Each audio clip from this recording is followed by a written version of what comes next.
Alimento Diário Série Gálatas, o único Evangelho, o Evangelho de Cristo. Livro 1. Seguir o Espírito para concluir a obra de Deus. Autor, Pedro Dong. Semana 3, tema, o único Evangelho. Leitura bíblica desta sexta-feira, Neemias, capítulo 8, versículos 1 a 12. Mateus, capítulo 24, versículo 14. E Efésios, capítulo 1, versículos de 9 a 10. Versículos para ler com oração. Está em Gálatas, capítulo 1, versículos 11 a 12. Faço-vos, porém, saber, irmãos, que o evangelho por mim anunciado não é segundo o homem, porque eu não o recebi, nem o aprendi de homem algum, mas mediante revelação de Jesus Cristo, o único e verdadeiro evangelho. Os judaizantes queriam perverter o evangelho de Cristo, pregando a necessidade de os gentios praticarem a circuncisão e guardarem a lei de Moisés para serem salvos. Esse é outro evangelho.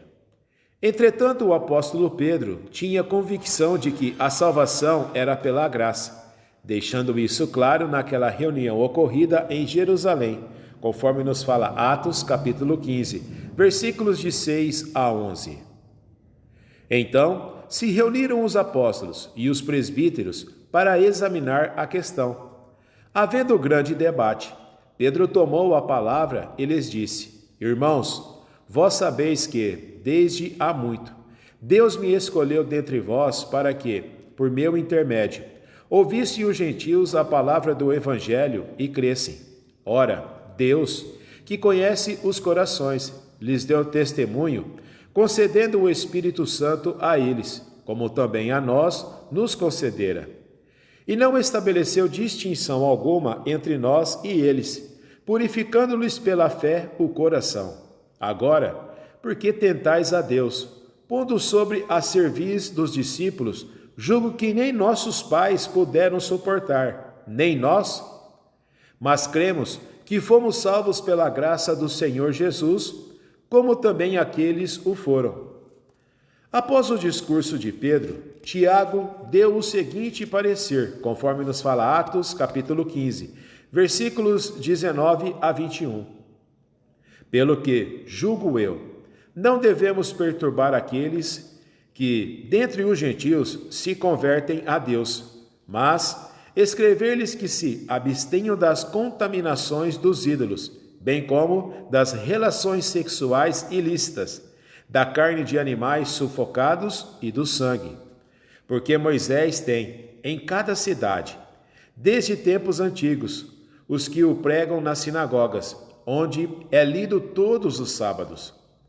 Paulo e Barnabé certamente foram fiéis em recomendar estas exigências às igrejas dos gentios. Todavia, isso favoreceu o trabalho dos judaizantes, que pregavam outro evangelho, associando a fé às práticas da lei de Moisés. As recomendações dadas por Tiago eram lícitas, mas soavam como requisitos extras à salvação.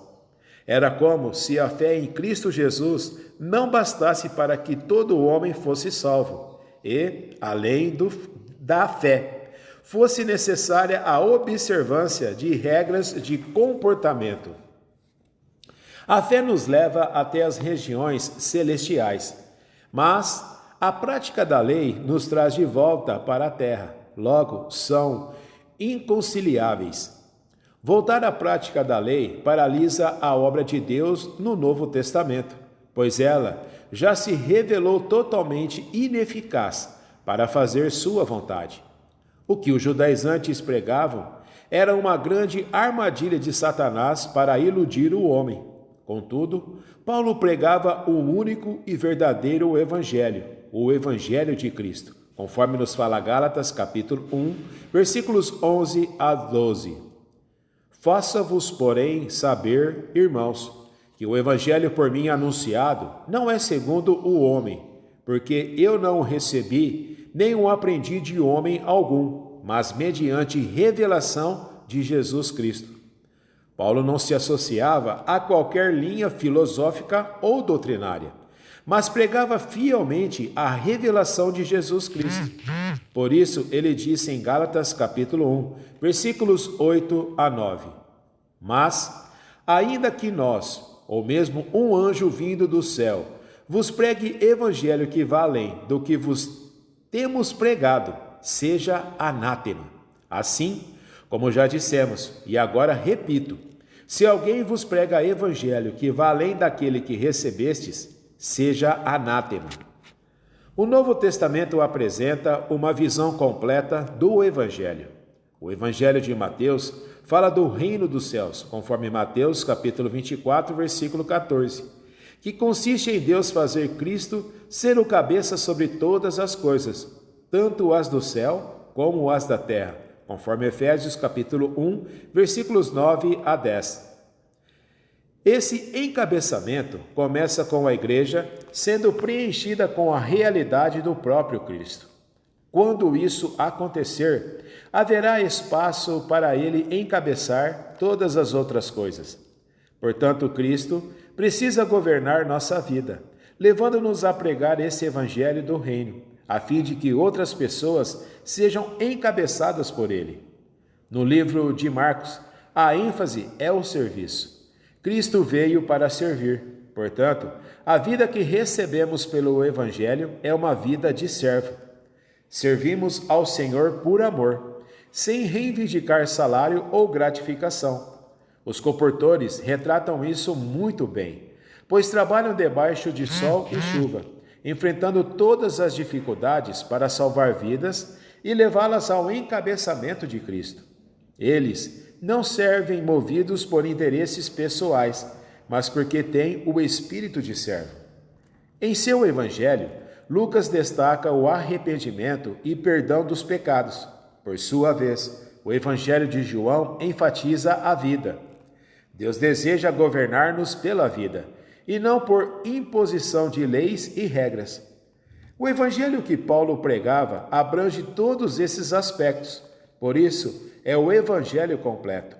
Ele foi encarregado de completar toda a revelação do plano de Deus, como nos mostra o livro de Colossenses, capítulo 1, versículo 25, da qual me tornei ministro, de acordo com a dispensação da parte de Deus, que me foi confiada a vosso favor, para dar pleno cumprimento à palavra de Deus. Ao estudarmos o livro de Neemias, vimos que, após a reconstrução dos muros e a instalação das portas, o serviço dos porteiros, dos cantores, dos levitas e dos administradores da cidade foram restaurados. Também entre nós, o Senhor está colocando as coisas em ordem. Chegou o momento de todos funcionarmos com a visão completa do Evangelho. Após as primeiras coordenações para o serviço, o povo sentiu a necessidade de ouvir a palavra de Deus. Então Neemias trouxe Esdras e os levitas, que leram e explicaram o livro da lei.